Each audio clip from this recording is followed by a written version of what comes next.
Salut à tous, aujourd'hui on se retrouve pour une vidéo sur Valkyrie Apocalypse ou avec son nom international Record of Ragnarok. Alors petite précision, qu'est-ce que ça va être cette vidéo? Ça va juste être un bilan du manga quoi, des 8 premiers combats. Si j'ai le temps, je vais parler un peu du scénario, mais c'est pas le but premier de cette vidéo, c'est vraiment de parler un peu niveau bagarre et niveau développement de personnages parce que chaque combat raconte quelque chose et c'est ça qui est intéressant, c'est pas que un tournoi de bagarre. Autre précision sur la vidéo, pour ceux ce qui est fort improbable, qui découvrent la chaîne avec cette vidéo ou qui n'ont pas encore vu ce genre de thème sur ma chaîne, ça va être du blabla, donc c'est-à-dire, en gros c'est comme si on était sur un live, hein, même si vous interagissez pas, il n'y a pas de structure derrière, j'ai rien pris, j'ai pas créé de notes, je lis pas un texte, enfin voilà. Comme le blabla, j'aime bien, mais j'aime pas trop faire le montage, ça va être un peu comme une radio cette vidéo, donc si vous avez autre chose à faire, bah ne restez pas fixé sur l'écran parce que ça va pas forcément être super intéressant à regarder. Hein. Donc voilà, vous pouvez vaquer à vos occupations tout en écoutant en fond comme une radio. Voilà, bref, allez, c'est parti, on commence. Alors, petit disclaimer, je donnerai à la fin de chaque combat pour qui je voyais le vainqueur, mais vous allez voir que moi pour l'instant j'ai un ratio de vainqueurs complètement à l'ouest. À chaque fois que je dis un tel va gagner, c'est celui-là qui perd, donc vous verrez que à la fin on pourra faire le bilan, je suis vraiment un chat noir, j'ai vraiment pas de chance, je suis nul, je n'arrive pas à donner de vainqueur. Enfin bref, allez c'est parti. Donc le premier combat a opposé Lubu, qui de mémoire est le plus puissant guerrier de l'humanité, face au plus puissant dieu nordique, Thor. On va commencer par rapport au chara design. Ce que j'aime bien dans Valkyrie Apocalypse, c'est que ça change complètement de ce qui pouvait être représenté chez les dieux, et ainsi que chez les humains. On a certains dessins où on voit carrément leur tête pour certains des photos, donc ça prend une liberté, ce qui est sympa. Par exemple Thor, normalement, bon c'est pas comme chez les Marvel un beau gosse ultra musclé, c'est comme dans God of War Ragnarok, normalement Thor c'est un... Enfin c'est pas un petit gros, mais c'est un... Normalement il est à moitié géant, donc c'est un petit par rapport aux géants, et il est bien gros, il a de la bedaine. Donc ça prend des libertés, là c'est un roux, bon écoutez, il en faut pour toutes les diversités. Hein. Et Lubu, son chara design va très bien avec sa mentalité de fou malade en fait, c'est un cinglé, il se bat pour se battre, il irait bien avec Kenpachi ou tous les autres Maboul dans ce style là. Donc qu'est-ce que raconte ce combat? Bah ça raconte déjà que les dieux sont quand même balèzes, parce que Lubu est présenté comme le plus puissant humain, guerrier du moins, mais il s'est fait quand même écraser par Thor, qui est certes le plus puissant des dieux nordiques. Mais comme vous savez tous que chaque premier arc d'un manga, chaque première bagarre dans un manga, c'est compliqué de dire des choses, d'expliquer des choses, de montrer des choses, c'est surtout essayer d'instaurer une cohérence sur quoi ça va partir au sein de l'univers. Donc ce combat-là, je trouve pas forcément que ça raconte beaucoup de choses pertinentes. Après, comme je vous ai dit, ce premier combat sert à nous montrer que les humains, malgré qu'ils n'ont pas de pouvoir divin et qu'ils ne peuvent pas en théorie blesser des dieux, grâce aux Valkyries qui fusionnent avec eux en faisant des Volund, si je prononce bien, permet d'atteindre cette puissance divine et de se battre. Ce qui n'aura pas du tout suffi à Lubu, car pour moi Thor, même si Thor est content de l'avoir rencontré, d'avoir pu se bagarrer, il y a un no match. Lubu ne pouvait pas du tout faire face à Thor. Ce qui est un peu comparé aux autres combats où il y a vraiment un opposé, une dualité, un counter. Là c'était vraiment un match de nieux tapé gros bourrin, donc Lubu n'avait aucune chance de gagner. Et comme je vous ai dit, pour moi ce combat ne raconte pas beaucoup de choses, juste que les dieux en fait ils sont pas là pour rigoler, pour enfiler des perles, ils sont là pour détruire l'humanité et qui se battront à 100%. Même s'ils sont sûrs de gagner, quoique on verra que dans les prochains matchs, il y en a pas un qui se bat à 100%, le fumier. On va voir s'il y en a qui arrivent déjà à identifier le personnage. Enfin bref, donc comme je vous dis, il n'y a pas grand chose à dire sur ce combat là. Après si vous avez des choses à dire, vous mettez vos descriptifs dans les commentaires de chaque combat, enfin voilà. Mais pour moi, Lubu Thor c'est pas vraiment le plus grand match, ça raconte pas beaucoup de choses, mais c'était sympathique pour se lancer dans l'univers. Alors par contre, voilà.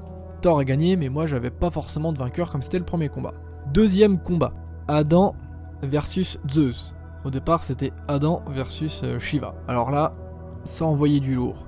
Adam qui est le père de l'humanité, comparé à Lubu qui était juste pour sa propre motivation de se battre parce que c'est un fou. Adam, il y a quelque chose derrière ce personnage. Il est incroyable, moi c'est mon perso préféré de Valkyrie Apocalypse, donc vous avez déjà une idée de qui je voyais comme gagnant. Comparé à ce que pensent les dieux, car Adam est le premier humain, il a eu des petits différends avec ses fameux dieux et sa chère et tendre Ève. Il ne se bat pas pour la vengeance, il se bat pour protéger ses enfants. Et ça, j'aime beaucoup le concept de ce personnage, de pourquoi il se bat. En fait, voilà pourquoi il se bat, c'est juste sa vie, c'est incroyable, cette volonté de protéger l'humanité, que même si on est... Bon, on est mauvais, ce mec-là, ce mec-là, Adam, comme on est ses enfants, il cherche pas à comprendre si on mérite ou pas de vivre, il se bat juste parce que c'est son instinct de sauver ses descendants, ses enfants. Et j'adore ce genre de concept, moi, quand... Alors, on pourrait dire que c'est un peu le pouvoir de l'amitié, pas vraiment, parce que le pouvoir de l'amitié, c'est encore autre chose, mais là, c'est vraiment un instinct de protection, et j'adore ce combat, il est incroyable. Zeus, bon, d'ailleurs, lui, c'est le boss des dieux, forcément qu'il pouvait pas perdre, mais... Ouais... Fait chier, il aurait pas pu le mettre en dernier ou en avant-dernier combat, et puis qu'il meurt le Zeus pour qu'il fasse toujours ses commentaires, ses blabla tout le long du Ragnarok là. Oh là là là. Après Zeus, bon bah il a montré que c'était lui le boss du game, hein. Bon, je vais pas parler du flashback de Thor, mais il a juste cassé la gueule à des gens. Que Zeus, bah c'est sa titanomachie de savoir comment il est venu au pouvoir en tabassant son père avec son poing qui arrête le temps, ce qui ne sera pas efficace face à Adam parce que ses yeux peuvent copier vraiment n'importe où, le mec peut copier l'arrêt du temps. Alors petite différence parce que moi je lis les mangas, mais à savoir que dans le manga, quand Adam tue le serpent, c'est juste ses mains qui deviennent, enfin ses doigts qui deviennent des griffes, ses ongles, je sais plus exactement, faudrait que je revérifie, bon bah trop tard, hein. Mais dans l'animé ils font carrément devenir sa main un truc de serpent. Voilà, c'était pour une petite précision. Donc Adam peut copier, mais il ne peut pas forcément changer sa physionomie physique, ouais c'est bizarre dit comme ça. Donc voilà, je sais pas s'il aurait pu battre Shiva, est-ce que Shiva prend feu, est-ce que Adam aurait pu prendre feu, voilà. Mais en tout cas, Adam, avec son combat, il a réussi à montrer que l'humanité avait ses chances. Thor a exterminé Lubu, comment c'est possible, comment les humains vont-ils gagner, et Adam a redonné cette flamme, cet espoir que, en fait, on peut gagner. D'ailleurs, Adam, il s'est battu avec un poing américain, mais il mettait une paire de patates avec un autre poing aussi, avec sa main gauche. Donc... est-ce que c'était forcément nécessaire le Volund? Enfin bref. Du coup Adam perd forcément parce que il a trop tabassé Zeus, il s'est pris une goutte de sang dans l'œil. Bon après il était au bord de la rupture, hein. Ses yeux pouvaient suivre la puissance divine, mais son corps n'étant pas divin ne pouvait pas suivre la condition physique de Zeus, qui est en plus un des dieux Enfin le dieu le plus fort, mais qui est sûrement un des plus endurants. Zeus qui nous montre sa forme à Damas, son frère caché. Bon, on apprendra plus tard qu'au final le machin est pas mort et que tout le monde savait qu'il était plus ou moins vivant sauf Arès, parce que Arès c'est un ressort comique, c'est ça qui est bien avec lui. Donc est-ce que c'était pareil, un peu une histoire de fraternité qu'il a nommé sa forme ainsi? Bon ça on ne sait pas, mais la symbolique est énorme à la fin. Adam qui est mort, toujours debout. Zeus qui plie le genou à terre, qui... ne s'avoue pas forcément vaincu, mais la scène montre vraiment que Adam méritait de gagner. Et j'étais dévasté quand Adam est mort. Il a perdu, j'étais dégoûté, je pensais tellement qu'il allait gagner. C'est mon perso préféré. Donc j'aime vraiment cette symbolique de Zeus, un peu le père des dieux, contre Adam, père de l'humanité. Malheureusement, le gagnant n'a pas été celui-là que je désirais. Kojiro Sasaki contre Poséidon. Poséidon surnommé le Zeus des mers.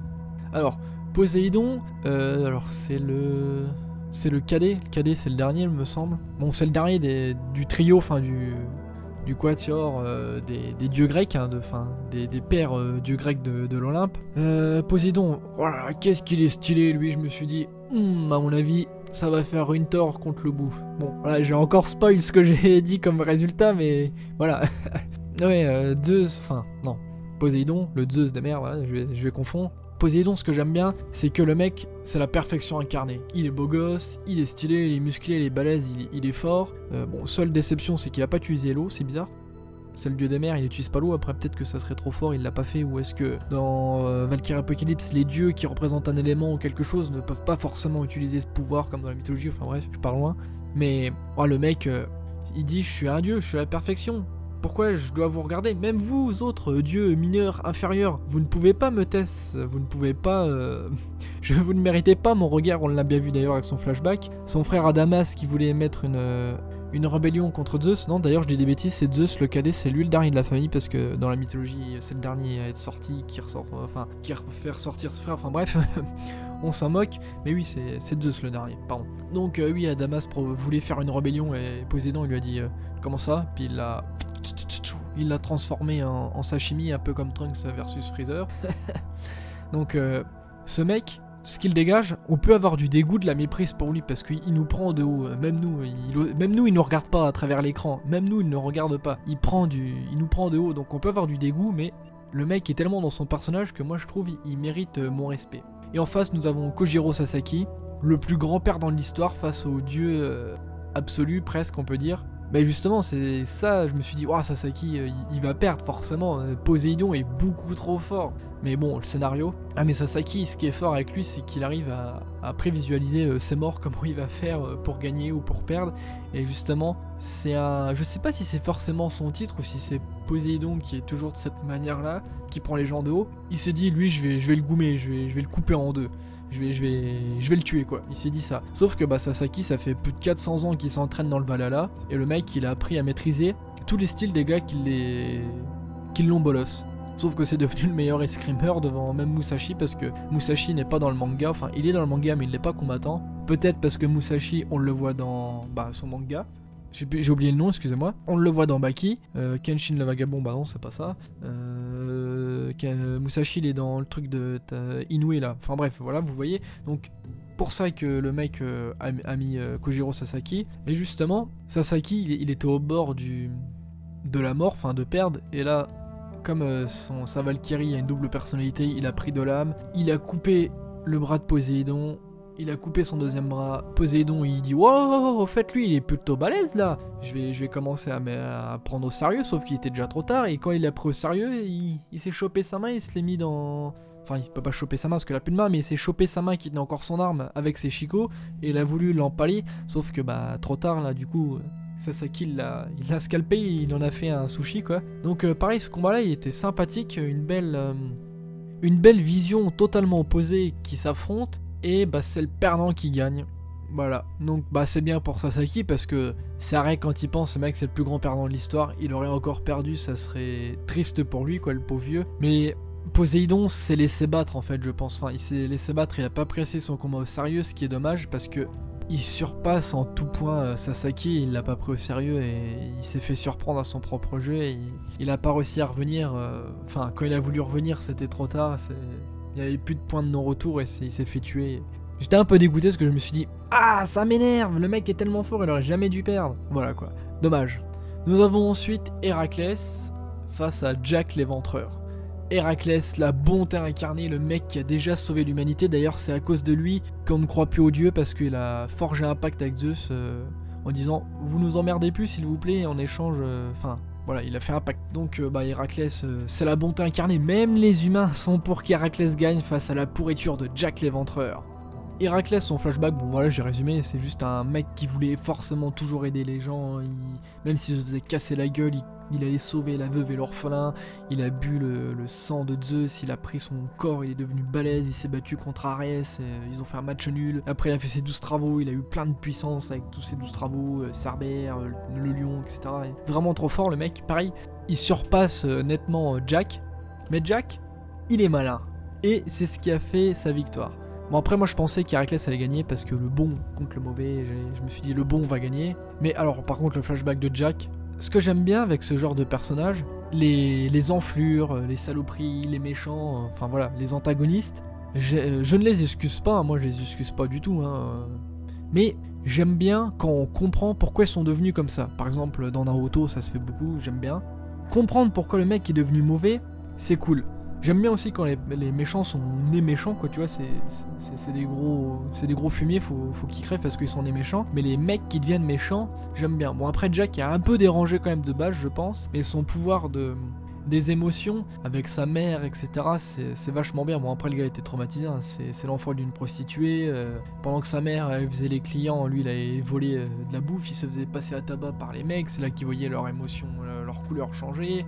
Bon après sa mère quand elle a compris que son mari, enfin le père de son fils ne revenait pas, enfin elle s'occupait de Jack juste parce qu'elle pensait que ça allait être la chose qui allait ramener son amour. Bah quand son amour s'est marié, elle a voulu zigouiller le Jack pour toute la souffrance qu'elle a subie pour rien. Et le Jack, bah quand il a appris ça, il était zigouillé son père. Pareil d'ailleurs, spin-off sur Jack, j'ai lu le premier chapitre, faudrait que je continue. Vachement bien, alors c'est là que ça... Bon, Sasaki c'était un peu de la stratégie, mais...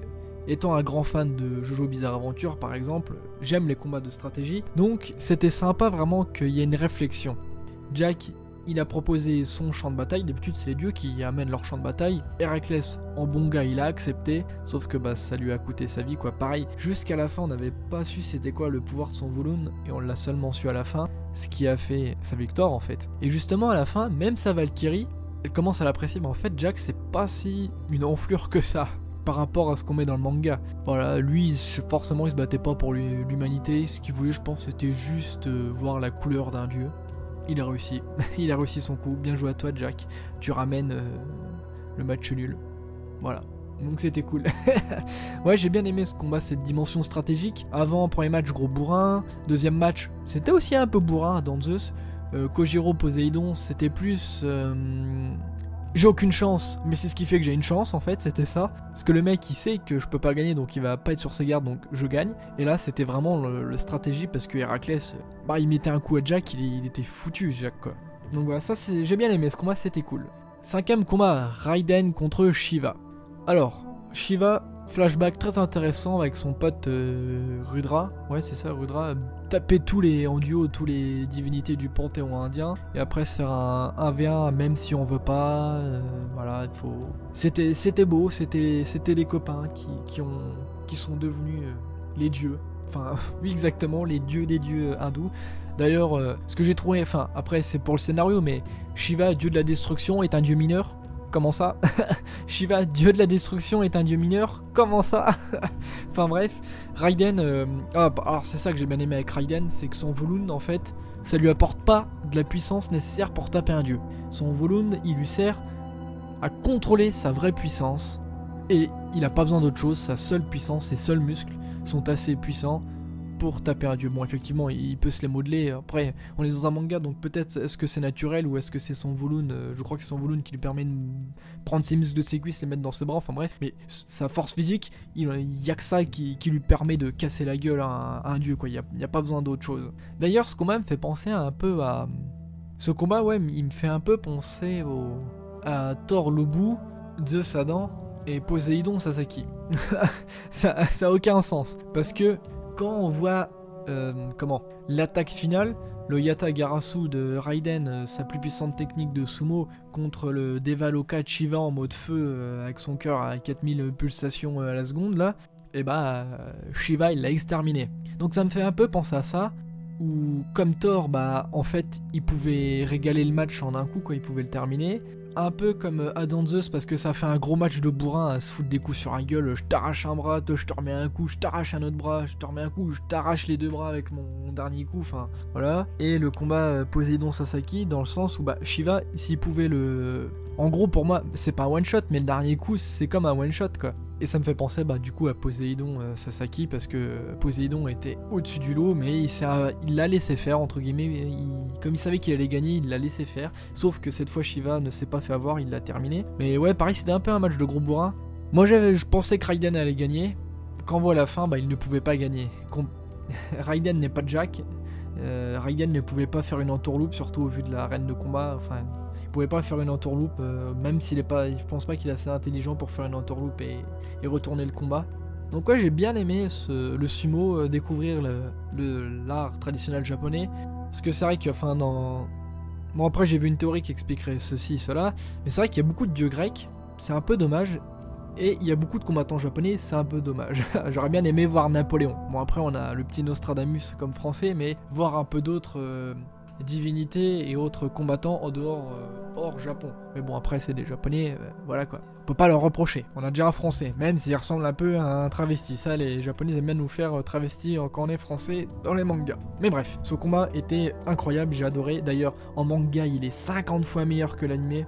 Raiden qui est porté par tout son village, par toute l'humanité, et par ses amis d'ailleurs aussi, pouvoir de l'amitié, et Shiva qui est porté par les 1030, je sais pas quoi, enfin les 1000 divinités hindoues, donc c'est vraiment, c'est pas un combat du 1 contre 1 là, c'est vraiment, je porte mes potes et ma famille, et on doit gagner pour eux, donc c'était sympa, chaque combat veut dire quelque chose, et ça j'ai bien aimé cette phase-là. 6ème combat, le traître Bouddha qui a rejoint l'humanité contre Zero Foku. Et flashback de Bouddha, comment il est devenu Bouddha en fait, comment il a atteint... il n'a pas je sais plus comment c'est le zen absolu, il l'atteint pendant ce combat là, mais les méditations absolues je sais plus du tout. Parce que normalement il devient un dieu parce qu'il atteint cet état là, alors que là il l'atteint dans son combat en faisant un volume avec Zero Foku pour battre Ajin là, je sais plus quoi là, l'espèce de démon chelou qui a pris le corps de Zero Foku. Mais j'aime bien parce que, je vais pas parler du Ajin parce qu'après c'est, je sais pas son nom, l'autre bestiole là, parce que c'est juste de la bagarre. Mais en fait ce combat là c'est, au départ Zero Foku, une fois qu'ils ont fusionné en mode méchant, c'est de la vengeance. J'étais le dieu du bonheur, c'est toi qui as rendu le bonheur aux autres, en plus t'étais qu'un humain, t'es devenu un dieu, c'est pas cool. Et donc ça raconte quelque chose. Et Bouddha, lui, en fait, son objectif, c'est... il doit gagner le combat, mais c'est de redonner... de faire revenir le dieu du bonheur, et j'ai bien aimé ça, c'était cool. On n'avait pas encore vu on n'avait pas encore vu de combattant humain qui se battait pour aussi aider le dieu en face. D'ailleurs, sachant que le combat doit se terminer par une mort, voilà, c'est dommage. Mais par exemple, je sais pas, Sasaki aurait pu dire Poséidon, arrête d'être comme ça pourrait être sympa, tu vois bien que je te donne un combat, arrête de mépriser tout le monde. Ouais, il y a une sorte de... Dans ce combat-là, Bouddha il essaye de sauver le mec en face, il essaye de lui dire deviens quelqu'un de bien, redeviens quelqu'un de bien. Donc ça c'est cool, c'est que chaque combat, ça je me répète, mais chaque combat a une thématique et c'est vachement bien pour un manga de baston. Dans des mangas de baston, je pense qu'il y a des thématiques comme ça, mais je trouve qu'elles sont vachement bien abordées et les personnages sont bien développés. Ça j'aime bien. 7ème combat, Qin Shi Huang contre Hades. Oh là là, Hades. Mais quel flow, il transpire le charisme, il est trop bien Hades, il est trop bien. Ah oui donc effectivement j'ai oublié, mais j'étais pensé que Bouddha allait gagner le combat d'avant, parce qu'il trahit, ce serait con qu'il perde, donc là c'était pour moi logique. Donc 7ème combat Hades contre le premier empereur de Chine, Qin, on va l'appeler comme ça. Oh là là, Hades, son flashback en fait, Hades d'ailleurs avant son combat, c'est le grand frère, et il se bat pour venger ses frères. Il se bat surtout pour venger Poséidon, quoi. Et j'adore ça. Bon. Alors, vous avez compris, moi, mon point faible, on l'a vu avec Adam, la protection de ses enfants. Là, c'est Hadès qui veut venger l'honneur de grand frère, son grand frère, protégé même dans son flashback. Le mec, il y a les géants, c'est la gigantomachie, qui se passe. Zeus, Arès, Poséidon, ils se battent contre les géants. Et t'as Hadès qui retourne au Tartare solo se taper tous les géants, à l'époque ils étaient obligés d'être les frères, Zeus, Poséidon, etc. contre les titans, Zeus contre son père Chronos, mais Hadès, il était tout seul avec sa lance, quand il fusionne avec, ça devient Déos, avec le sang, je sais pas quoi. Poséidon il est arrivé, Hadès il était sur le cadavre de tous les titans qu'il a exterminé à lui tout seul, mais le mec est trop fort, punaise, il est trop fort, comment il a fait pour perdre. Voilà, je me suis encore cramé, vous avez compris que j'étais pour Hadès. Alors Qin, j'ai l'impression qu'il est vachement bien apprécié le perso là, mais moi je suis pas forcément fan. Il est cool hein, l'espèce de trouillard, un peu même efféminé. J'ai l'impression que c'était une fille, moi au début il avait un peu un chara design de fille quand il était enfant. L'histoire puis surtout qu'il était chez les ennemis quoi. L'histoire qu'avec sa tutrice, son mentor, sa sensei là, qui elle l'a pris comme son fils qui était décédé, ça a une belle relation, pour ça qu'il dit nous, mais pas forcément nous que elle et moi, mais pour nous parce que je suis le représentant de la Chine quoi. Puis son chara design est stylé d'ailleurs, je le préfère sans son bandeau, c'est mieux. Mais oui pareil, ce qu'il raconte le Qin c'est sympa aussi, mais Hadès, la protection en tant que frère aîné, je dois montrer le chemin. Je sais pas quoi dire, Hadès, j'ai pas les mots pour le qualifier tellement ça. J'adore cette chose là, cette protection, cette dévotion, j'adore. Pour ça qu'Adam et Hadès, ce sont mes deux personnages préférés. Après, pour ce qui était du combat, pouvoir du scénario, je suis dégoûté. Je pense. Après Adam contre Zeus, c'est vraiment Hadès contre Qin, où c'est le deuxième combat où je suis le plus frustré, je suis le plus dégoûté. Hadès, il se fait battre à cause de cette foutu bulle d'air parce que sa lance faisait partie de lui, du coup bah ça l'a... D'ailleurs c'est quoi son pouvoir à l'autre là? Voilà, je rage. Parce que sa lance fait partie de lui, du coup bah ça lui a mis un coup négatif, puis l'autre il a plus de bras, il a pu revenir dans le match, il a gagné. Ah, je suis tellement deg. Vous voyez, je veux tellement pas y croire que c'est, je crois, c'est un des seuls combats, si ce n'est le seul où j'arrive. Je me souviens même plus de comment il meurt Hades. Je sais plus s'il se prend juste une lame, s'il se fait trancher en deux, je sais même plus tellement je suis dégoûté. Pour moi, je veux pas m'en souvenir, ça n'a pas lieu d'être. Ah là là là. Mais voilà. Ouais, franchement, c'était du lourd le combat là. Puis comparé au... Ah si, Adam Zeus aussi, c'était indécis, mais comparé aux autres mangas, moi je tournais les pages, je me disais... Wow. Enfin, non, je tournais pas les pages parce que... à l'époque, le tome n'était pas encore sorti quand j'ai lu. Bon là, je crois, là je l'ai, c'est le 15 le dernier, je crois que ça finit à Paris avec la défaite d'Hadès. J'ai pas regardé, mais enfin, quand je cliquais sur ma souris, je me disais, putain, c'est qui va gagner? C'est lui? Ah non, c'est l'autre. La vache, c'était indécis comme combat, c'était trop bien à suivre. T'avais le cœur qui palpitait, puis surtout si comme moi, bah tu donnais un vainqueur, mais si t'avais vraiment un gars que tu disais, lui il faut qu'il gagne parce que je l'aime bien, bah c'était un truc de ouf, c'était trop bien à suivre. Moi j'ai adoré. C'est un des rares combats où ça m'a fait ça. Je voulais tellement savoir qui allait gagner. C'était incroyable. Ce combat était incroyable. Et le 8ème combat qui est Nikola Tesla contre Belzébuth. Oh, il y en a tellement à dire, mais pas en positif. Oh là là là. Après, j'ai vu quelques avis sur Twitter, je pense qu'on est majoritairement d'accord là-dessus. Mais c'est de la frustration. Belzébuth, l'autre il a un flashback avec Satan. Tu te dis, le gars, pareil, ça m'a fait marrer, j'ai vu ça passer sur Twitter, excuse-moi si tu tombes là-dessus, bon, ça serait bizarre, mais j'ai vu passer ton tweet. Le mec avait dit, Belzébuth, on nous l'a vendu comme, c'est le seigneur des mouches, comme un gars qui fait des expériences, qui veut crever, et le gars, il se bat avec un vibromasseur. Ça m'a fait rire, mais c'est vrai le pire. Ouais, putain, je suis tellement frustré, le mec, enfin, comme tout le monde, hein. Je sais pas, moi je m'attendais tellement à un truc du genre Nikola Tesla, je sais pas, ils allaient Belzébuth il allait le comprendre, il allait tellement apprécier ce combat, un peu comme les deux, comme les bourrins Thor et Shiva, il allait se dire waouh mon gars, tu m'as donné un combat, j'adore ce qui se passe, ou je sais pas ta personnalité, parce que Tesla dit toujours évolution, puis Belzébuth il fait des expériences, il crée des trucs, donc c'est aussi l'évolution. Je me suis trop dit, les mecs ils vont, le Belzébuth il va tellement s'entendre avec lui, il va pas s'en rendre compte, il va dire putain ça y est, je l'apprécie, Satan qui apparaît, combat de la mort qui tue, un peu comme ce qu'il avait fait avec Zero Fuku, il y avait un autre mec qui apparaissait, j'aurais... pareil, Satan, c'est qui ce mec là? C'est quoi? C'est comme le Ajun là, c'est pas un dieu, c'est une créature, c'est... je suis tellement frustré. Putain, je suis dégoûté. Bon après on revoit aussi un flashback où Hades il lui pète la gueule à Belzébuth, puis il lui file son crâne qui fait des vibrations là. Par contre Belzébuth, main droite attaque, main gauche défense, c'est pas mal. Bon, parlons de Tesla. Pareil, Tesla, je suis un peu déçu. Ça vient pas de moi, j'ai vu ça passer. Mais c'est vrai que le mec, il parle d'évolution, mais il évolue pas, il fait que de sourire. Il dit toujours les mêmes choses, c'est vrai que t'es un peu sur ta faim. Ouais, pour ça que je suis d'accord pour dire que c'est le combat le moins bien. Puis pareil, le message que dit Tesla, c'est avançons, l'humanité ne s'arrête jamais d'évoluer. Ça laisse sous-entendre que on peut gagner ce Ragnarok, mais justement depuis Adam, depuis Sasaki, on sait qu'on peut le gagner parce que Adam a failli battre Zeus et Sasaki a tué Poséidon, donc on le sait qu'on peut gagner. Aïe aïe aïe aïe aïe, je suis frustré de fou malade. Vivement le prochain combat, j'espère pas être déçu. Ah là là, qu'est-ce que je suis déçu de ce combat. Même à lire en vrai, je me disais.